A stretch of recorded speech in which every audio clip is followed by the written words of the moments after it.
Sa halip na masaganang ani, pinsala ang tinamo ng mga palayan sa Gonzaga sa Cagayan matapos humagupit ang bagyong Nando roon. Agad na nagtungo sa lugar ang GMA Kapuso Foundation para maghatid ng tulong sa ilalim ng ating Operation Bayanihan. Sa pananalasa ng bagyong Nando sa Cagayan, isa sa matinding napuruhan ay ang kabuhayan ng mga taga-Gonzaga.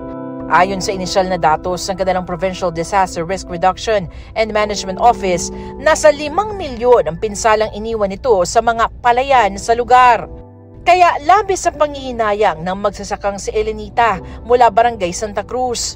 Aanihin na raw sana niya ang mga tanim na palay sa unang linggo ng Oktubre. Pero pinadapa ng malakas na hangin at ulan ang halos kalahati ng kanyang tanim. Nalubog pa raw ito sa baha. Luging-lugi na talaga.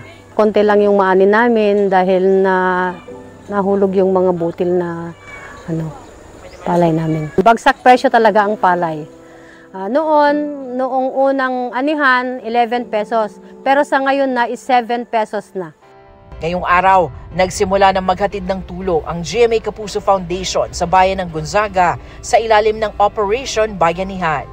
Una nating hinatira ng relief goods ang Barangay Santa Cruz. Salamat, Kapuso! Ipagpapatuloy natin ang pamamahagi sa kanilang lugar bukas. Nagsagawa na rin ng repacking ng relief goods sa Benguet na ipapamahagi rin natin bukas sa mga apektadong residente roon. Sa nais magpahatid ng tulong sa aming isinasagawang kabi-kabilang relief operations, maaari kayong magdeposito sa aming mga bank accounts o magpadala sa Cebuana Luwilier. Pwede rin online sa pamamagitan ng GCash, Shopee, Lazada, Globe Rewards at Metrobank credit cards.